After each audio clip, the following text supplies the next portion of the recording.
Hey everybody, welcome back to the K2N Online Paddle School. We're back here on YouTube, and this week we're talking about on the water technology. This video comes to you as a suggestion from one of our subscribers, and when I saw the question, I realized how complicated some of the technology that goes into paddling can be. The two primary things we're going to focus on today are the GPS tracking units that we use on the water, as well as action cameras. If you subscribe to this channel, we are not super tech related, so I don't have a lot of gadgets and variety. Over the years, I have tried a multitude of these different devices, so I can give some insight onto why I have come to use the models that I'm going to go through today. This will be how I use it, some options, some other options, and ultimately the pros and cons that lead to my decision on using the equipment. So starting with GPS units. So on this YouTube channel, you will see periodically that I have a GPS log up of total strokes, strokes per minute, average speed, distance, and that is brought to you through Garmin Connect, and I use a Garmin Fenix 3. So if you're familiar with GPS units, the Fenix 3 is a very obsolete model. But when we're looking at GPS units, there are capabilities that we are looking for specifically, and the Fenix 3 for me hits all of those checks. Looking at paddling and structuring your training and marking your ongoing progress, strokes per minute and distance per stroke is one of the most vital components to your training regimen. Now, this distinction of having strokes per minute is not something that is found in every single GPS unit. In the Garmin line, there are a multitude of watches that do feature this, and it is found under the stand-up paddle option for activity. So whenever you see these GPS logs, I don't go back and rename them, so it'll say stand-up paddleboarding activity, even if I'm in a K1 or in the sprint canoe or in an outrigger canoe or whatever the activity is. Again, this opens up the ability to mark and see strokes per minute, distance per stroke, as well as distance, time, and so on. So with the watch, there are a few mounting options that you have at your disposal depending on the type of vessel that you're in. For most users, having it on their wrist is going to be the default location. One of the skills that you have to develop is being able to glance at your watch as you're going through a paddle stroke. In the beginning, it is very awkward, and it is one of the reasons that I did not start with a GPS watch, because I thought that skill would be too hard to try and introduce with everything else going on in paddling. Same idea with the surf ski. As I go through and take a right side stroke, I can see my watch faces right here in front of my face each time, and I can go through and glance at it as I'm taking strokes. Within the surf ski, there is a strap on the foot plate for your feet to slide under. This is an excellent spot to mount your GPS unit around the strap. One of the downsides of this is that you lose the ability for strokes per minute. The gyroscope within these determines the stroke as this hand moves through a certain range of motion, and as you mount it directly to the vessel, it takes that capability away. So now you are limited to simply distance and time. I know a number of paddlers that have both set up in order to have a heads-up display that they can look at any moment, because looking at the watch face through the paddle stroke is a little too complicated. One of the limitations with the watch is the display is relatively small. So this watch, in comparison to other watches, is very large. But as I turn on these other capabilities, it is very hard to see each of them. But overall, the small face is difficult to work with, and there is an inherent learning curve in operating with it. What leads me to using this is it is very minimalist, right? And you're gonna see that throughout the video, the common theme is minimalism when it comes to having on-the-water technology. Having this anchored to my wrist and being able to glance at it to get bits of information as I'm paddling along is all I need to be successful on the water. I have had heads-up displays, which we will talk about soon, where you can stare at them the whole time, and I usually get a little wicked out because you can see your stroke-by-stroke speed, and if I take one bad stroke, mentally, oh man, this isn't my day, I'm not racing well, and all these negative thoughts set in. But if I only glance at my watch every minute or two, that offset of having a singular bad stroke mess up a workout or a race is offset. And most of the time, I'm just monitoring my heart rate or my stroke rate or looking at the total distance. And these are some of the metrics that you only need to glance at because you don't need that constant information every millisecond. The other pro that I like is the watch is very accurate with its strokes per minute count. Accuracy, again, helps structuring your workout and understanding your progress. When looking at stroke rate for a single blade, whether you're on a stand-up paddleboard, an outrigger canoe, or a general normal single blade canoe, the strokes per minute are a 1-to-1. You take one stroke and it will show up as one stroke. 50 strokes per minute is 50 strokes per minute. Kayak with the two blades, the way the gyro works, it only picks up the paddle strokes as your bottom hand is coming back. So as this top hand travels to the side over here, it does not register this as a single stroke. It counts both sides as one stroke. So when you're looking at the GPS data, if it says 30 strokes per minute, that means 30 left side strokes, but it would be 60 double side strokes. The other metric that is thrown off is distance per stroke. Because the strokes per minute is cut in half, the distance per stroke is doubled. So you have to do a little bit of math at the end to figure out your single stroke progress. All of the workouts have the same distinction. So looking apples to apples, I did 41 strokes versus 42 strokes per minute. It makes it very simple. But if you're trying to figure out, hey, what is my stroke rate? If I'm trying to explain it to somebody, oh, I paddle 40 strokes per minute. And they're like, wow, you paddle really slow. Really, you're paddling 80 strokes per minute when most people register strokes. But within that, it is still hyper accurate to the second decimal place. So again, it is a very reliable piece of equipment, and again, very minimalist to put on and get all of this information. Chances of this falling off is super low, and that is another thing as a con that some of these other devices will present. So the heads-up display that I'm alluding to is the speed coach. So you're able to mount this little computer on the front of the vessel, and it's got this pretty decent sized screen on it. Stand-up paddleboard was my only on the water activity. The speed coach was kind of the gold standard. So again, I did not use a watch, but I had a speed coach mounted on the board,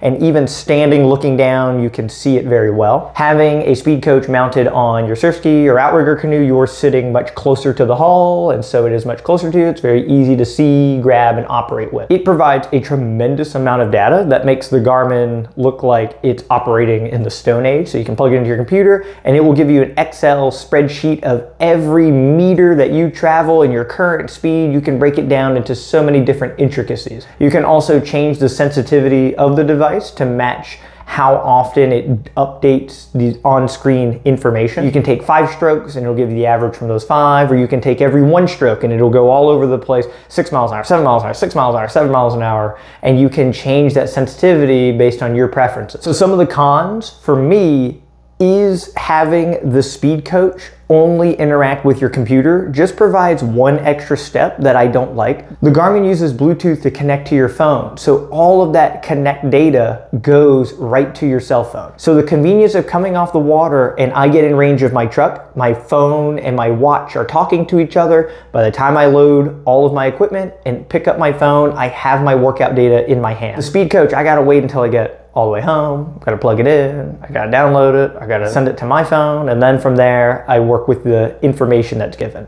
So again, those extra steps take away from the minimalism that I enjoy when structuring my technology on the water. The other aspect of minimalism is the speed coach is mounted to your vessel. So you have your boat, you have a mount, and then you have the speed coach. There are multiple points of failure where that thing can break and fall into the water. I personally have lost 2 speed coaches to Mother Nature. On stand-up paddleboard, if I fall and I fall right on my speed coach and it falls off and I scream to the sky, you can try to mount it to the deck. The second time that happened, my mount with the tether broke off and fell and it sunk to the bottom. So it's another gadget that you have to fidget with that is on your vessel. And if you have it set up somewhere where you can't manually reach it, if you forgot to turn it on, if it is malfunctioning, if you have to reset it real quick, and you can't reach it on a race course, you are now going blind with no information. Sure, a watch can still malfunction, but your ability to mess with it is right here and present. So if it did not turn on, it's one button to turn it on. But if I have it set on my Yaku's and I can't reach it, do I stop my race and swim out of my boat to try and grab and fidget with this thing? It can be very complex. If it hits something and it falls off, do you stop your race to try and salvage your multi-$100 GPS unit? You can see how these things can add up to take away from your ongoing performance. And for me, these are stressors that I don't want to deal with, right? I just want it to be attached to me. It's there, one click, ready to go. Other watches, such as the Apple Watches, are not designed from the ground up with fitness performance in mind. The watches are much more convenient in connecting with your iPhone device, and the ability for them to talk to each other and the convenience of everything else that isn't paddle related is very high. Many of the paddling apps are not quite as easy to use and do not give as much information as the Garmin watches are. Most people are there fidgeting with it and their stroke rate count is off and it's lagging because it doesn't have internet service or something. There are so many things that people with Apple Watches are doing during their training or during a race that a Garmin user is just click, click, ready to go. So seeing users use that, I understand that the watch is good at everything else, but it is not designed from the ground up with fitness in mind, and it shows when you are doing fitness activities. Another device that I want to go over is a Vaca sensor, which would attach to your surf ski paddle, and this is another device to give you strokes per minute and a stroke rate count. It's a very cool product to put on your paddle, but for the most part it becomes redundant. If your watch gets the data, you don't need another external thing attached to your paddle in order to get the same data. If you are not running a watch that has GPS capabilities, having that and a heads-up display now completes the circuit in getting all the information that you need. So there are ways to put all of these components together to still reach the end goal. Distance per stroke, strokes per minute, GPS data. This is all we're looking for when structuring our training and choosing a GPS device. Excellent, moving on to the second part. So the person that asked said, can you make a short video on this? And I don't know if they literally meant short because this video is going to be very long. So the next thing that we're going to talk about is action cameras and mounting them to yourself or to the boat. And then the final topic is going to be self-filming, whether using these or using another external camera. So when it comes to products, I happen to use the GoPro models. They're usually readily accessible, and just like I was talking about with the Garmin watch, they're very easy to pick up on the secondhand market. Most people get them with great intentions. They sit, collect dust, and then you can buy them for less than half off, and they're almost brand new. There are other action cameras that are available now. I'm not familiar with the branding, but their technology and editing software is on par or beyond that of GoPro. So don't think that you have to buy the GoPro exclusively. You're just looking for a waterproof action camera. There are two types. You have your standard format, right?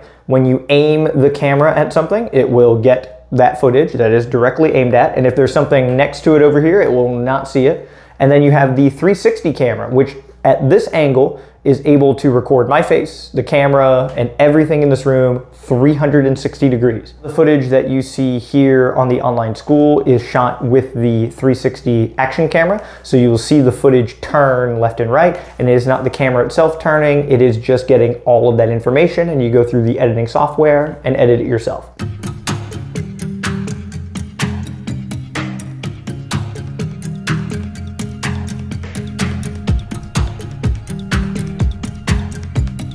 To minimalism, when you are setting up in an environment that is not super dynamic, meaning that the boat turbulence is low or water drops are not going to get on the lens, having a normal action camera is perfectly fine. Set it up facing you or facing forward or whatever, and then hit play, and you're good to go. You're gonna have the footage right there. I've gone to the 360 camera before because I have set up this camera, and then somewhere throughout the workout, something hits, and then the camera is facing down, and then I have no footage to use, right? As long as this thing is on, even if it moves, it can still see you here or to the side or whatever. It can still see 360 degrees around, so you're always able to get footage. The other downsides of the 360 camera is a bit bigger, it is a little bit heavier, so some of the mounting options are going to be a little harder because of the size difference. One action camera size smaller called the GoPro Session, and it is the size of a cube. It's almost half the size of the Hero. So mounting that to yourself, those mounting options are even higher being super small. One of the main things I look for within the camera itself is how easy is it to get the footage to where I want it, and how easy is it to edit the footage. The amount of footage that I go through for the Dragon Boat Club locally, as well as the online school and all the social media stuff, is very high. So it is one of the most important points is how well is the connectivity. I tried to do all of my activities and editing on my phone. Garmin connects to the phone, and I want the GoPro devices to also do the same. So Bluetooth connects right to my phone and starts the download process very quickly. The time that it takes to download footage is about 20 minutes for an hour's worth of footage. Then on the phone, there is a GoPro Quick app, which allows you to take that footage and start editing it. It is very intuitive, it is very simple. There are a lot of cool things you can do with it. You can put the speedometer on there, you can put your track. There's all these little nuances that are built right in, and it only takes a few clicks to put them in. Can upload this to the computer and use that as your editing software, but the phone is strong enough these days to do all of that. Other action cameras will shoot in a higher resolution, especially the 360 camera. This came out in 2019, so a lot of the film resolution quality has changed over time. For social media, it tops out at 1080p. So if you have 4K footage, the file sizes are going to be drastically larger. All of the editing and downloading times are going to be drastically longer. And when you do finally upload it to social media, it is going to lower the resolution down to 1080p anyways. So shooting at 1080p saves you some time and effort where it ultimately is going to get compressed. YouTube allows for a higher resolution rate, but most users, as they're watching, it is going to cap out at 1080p unless they go in manually and change those settings. For the most part, the amount of information that you're going to get at 1080p is perfectly fine. So again, it is a pro and a con depending on what you're trying to do with your footage. So let's talk about mounting options. So putting these on your vessel. So when we look at the outrigger canoe, the clamp mount that I have here, which is also on a gooseneck, the clamp can go right onto the Yaku, and this thing is pretty tight, and I have not had it come off yet. And then the gooseneck allows you to move it around, and this extra elevation when filming is very nice. Having the GoPro attached right to the gooseneck just keeps it very low, and it limits your angles and options for viewing. 360, it's not quite a big deal, but again, that extra 8 or 9 inches of height is invaluable when trying to get footage.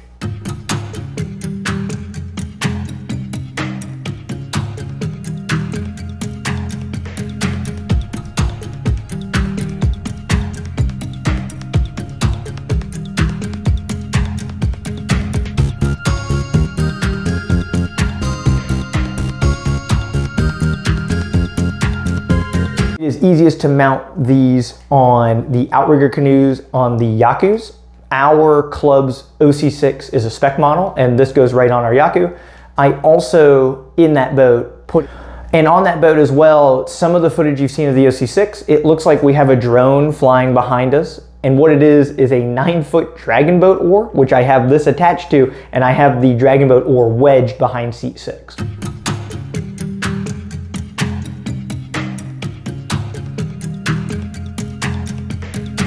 And you may have noticed that I do have a tether, so I have this leash that is attached around here, and then I make sure that this is secure around something solid on the boat, so if it does come disattached, they are connected to each other. I have not had the clamp actually fail in any scenarios. I have flipped in a downwinder, in some pretty turbulent water, and this thing is still rock solid. They do decay over time. Making sure that everything is still tight and that this unit here is not failing at the base is important. So that ongoing maintenance is simply just checking, wiggling it, making sure it's all solid. Other option that you'll see, especially when I'm in the K1 or the surf ski, is I have the GoPro on a head mount on my forehead.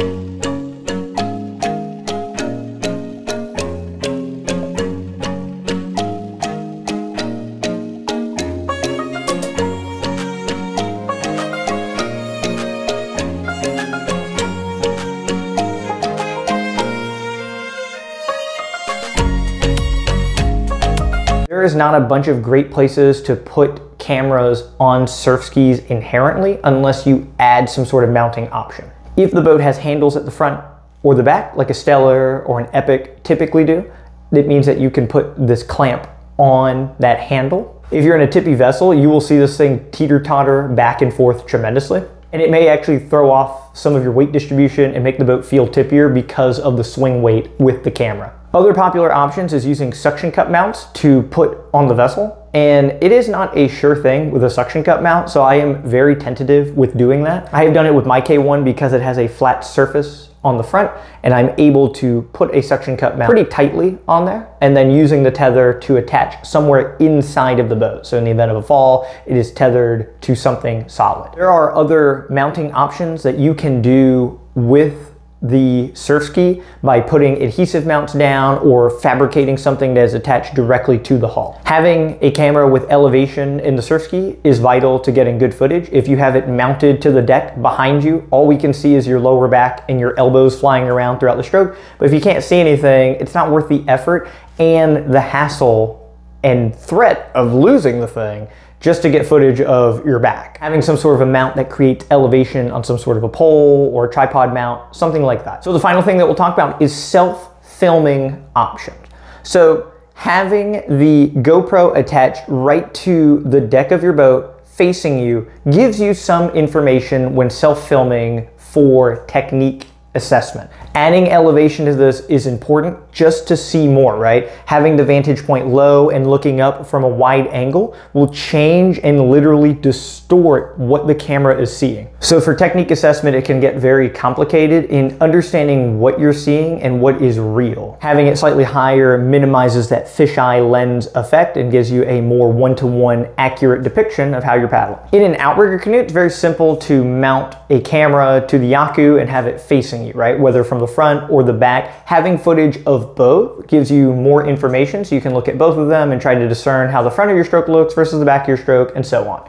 The only downside of this is you can only really assess your left side stroke and how the blade is interacting with the water. On the right side, you can't physically see it. You just have to look at the body and try to discern the information that is given. With the surf ski, again, if you have it mounted to the deck, whether in front of you or behind you, you're inherently limited with what you can see. Having a mount option that is slightly higher can help with this, but even the head mount is not self-filming. Another major tip for self-filming is going to be dependent on where you paddle, how much activity there is, and how comfortable you are leaving a device unattended even if you are nearby. I am very fortunate. All the footage that you guys see here, my wife stands on a dock, she has a camera, takes video of it.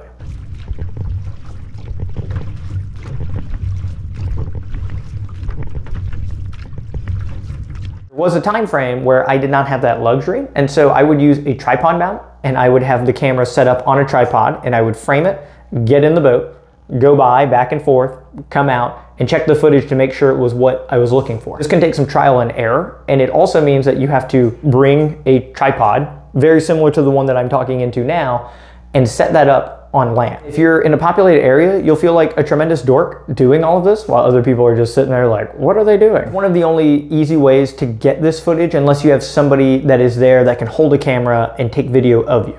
And most phones have the capability to slow down the footage, zoom in, zoom out, and the editing process on it for basic things is very simplistic. And then you can take that footage and you can send it to us here at the K2NOnlinePaddleSchool.com for a video review. If you need help assessing your motion and understanding what you're doing and how you're doing. Thank you guys so much for checking out the video today. If you have any questions, if you have any mounting options or other devices that you would like to mention or see here on the K2N Online Paddle School, make sure to leave a comment. If you work for any of these brands that I just talked about or for a rival brand that you want to promote, send us one of your products and I will talk about it. Huge shout out to all of our YouTube members, and their names will appear here. We'll see you all next week for our next paddle tip video.